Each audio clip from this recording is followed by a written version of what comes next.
church and school at Welshman Hall, St. Thomas. Holy Innocents Anglican Episcopalian Church, destroyed by the hurricane of 1831 and rebuilt and rededicated in 1839. Holy Innocents was built on lands given by the owners of Ayshford Plantation. This Ayshford is spelled Ayshford. And I'm in the heart of Barbados once again. So as I said before, you have lots of family that are buried over this side of the cemetery over here.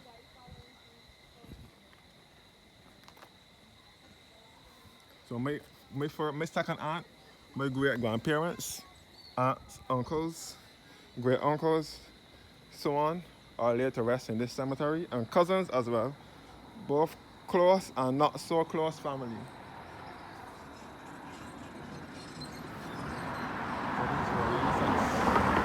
Church.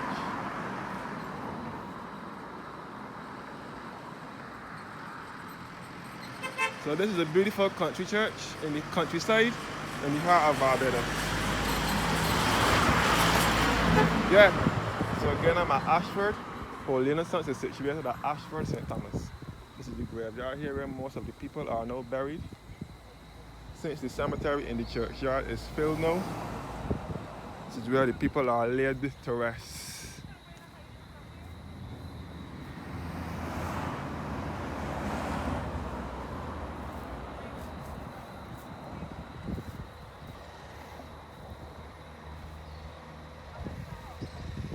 So this is the church cemetery.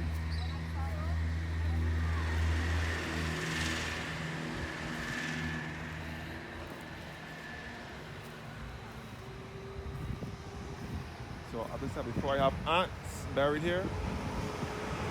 One aunt, I have great aunts, great uncles, and my great grandmother is also laid to rest here. And cousins. Some say that this cemetery is now full and they can't bury people. They can't bury people in there no more. Some say it is full, but it still has space in this cemetery.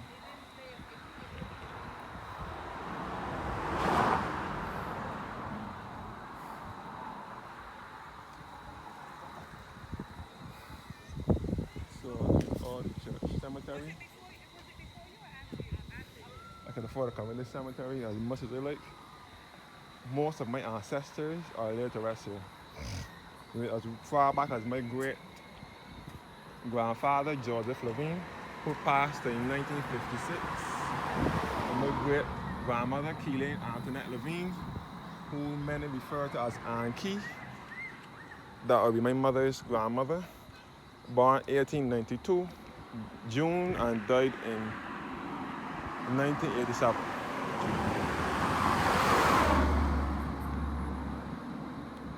Born 1892 and died in 1987. She lived to a ripe old age of 95. That is my great grandmother. I don't know her because she died before I was born. But the youngest, which is my cousin Tanya, would know of her. She would have been a little girl when she passed away. So the name Ann Key stuck with her.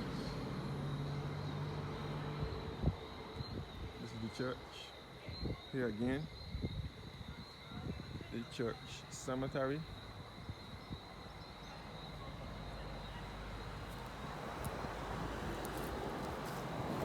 George Gooding, W.T. George Gooding and Mildred Gooding, and their children Jeffrey and Tina, also laid to rest here.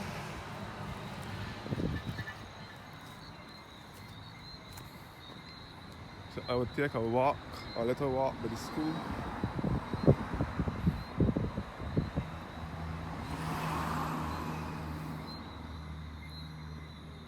I feel that this place could be still used for burial though.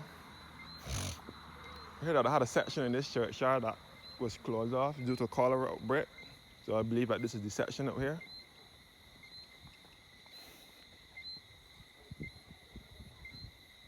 And this is the school building, Holy Innocents Primary School. Holy Innocents Primary School. With the mural graphic on it.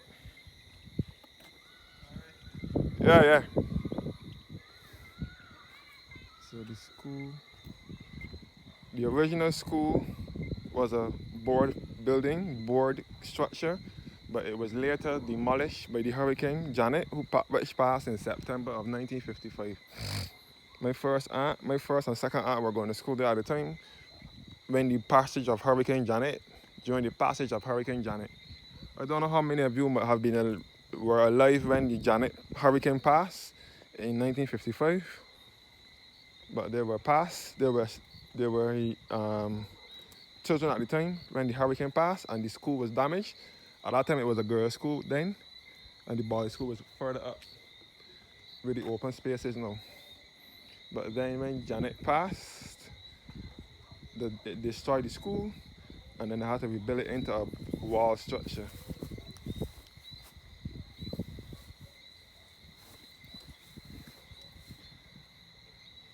Margaret Williams and John W. Carrington. You can't really see now from here because it's outside it's dark. In memory of Walter Philip Smith, who died the 16th of June 1918 at the age of 82, and his wife Elizabeth. His wife Elizabeth Hines Stratman, who died the 24th of October 1914 at the age of 76. Walter Codrington Carrington Smith, born the 15th of June 1873 and died the 7th of December 1956, from Olivia and Phoebe, also his wife Olive Worrell, born the 10th of February 1886 and died the 6th of November 1960. Beatrice Lyle Smith, born the 10th of March 1872 and died the 10th of December 1922. And Phoebe Worrell Smith, born the 30th of January 1871 and died the 21st of December 1962. The Holy Innocents Church Multipurpose Center. Night is now approaching. It's minutes to 7. It is summertime, so outside will be getting dark a little later than usual. If it was earlier up in the year or later on in the year, outside will be pitch black already. You can see that night is now falling in. So this front porch here, this western porch was added around 1989-1990. This is the church bell here. The bell is now in this structure here, Saints.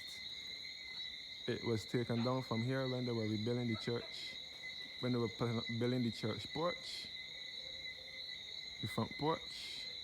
They placed the bell up in here. So the bell is now here.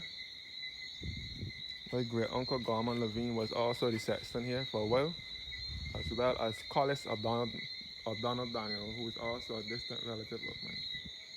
My great uncle Gorman Levine and Percy Ellis were lay readers of this church. So my family, me and this church going way back. Well, the Innocents Church is painted in a lovely white color. Remember the days when this church was in a brown color? It was colorless, but it was brown. But look at how it's painted now. This is the vicarage here. We don't know who have social events for the church. The priest residence, the official residence of the priest, but this current priest doesn't live here. You can see that the residents of the church take good care of it.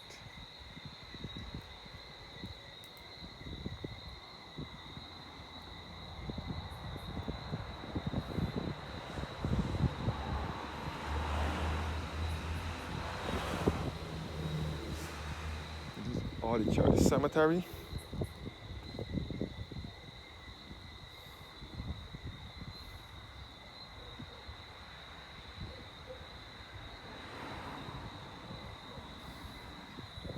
All the church cemetery. Night is now drawing now.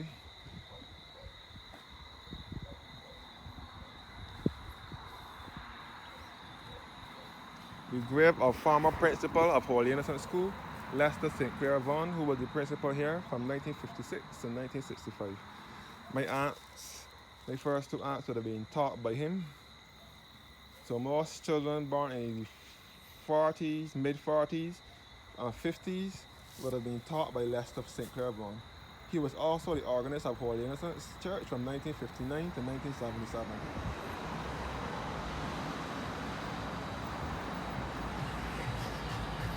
Lester St. Clair Brown also wrote the National Pledge of Barbados in 1973.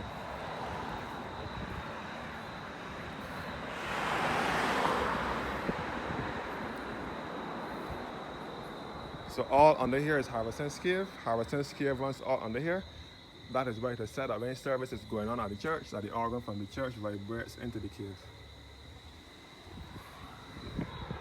As I said before, the boys' school was here when it was Holy Innocents. Boys' school was passing like Hurricane Janet. Hurricane Janet destroyed everything, so they formed one school down here.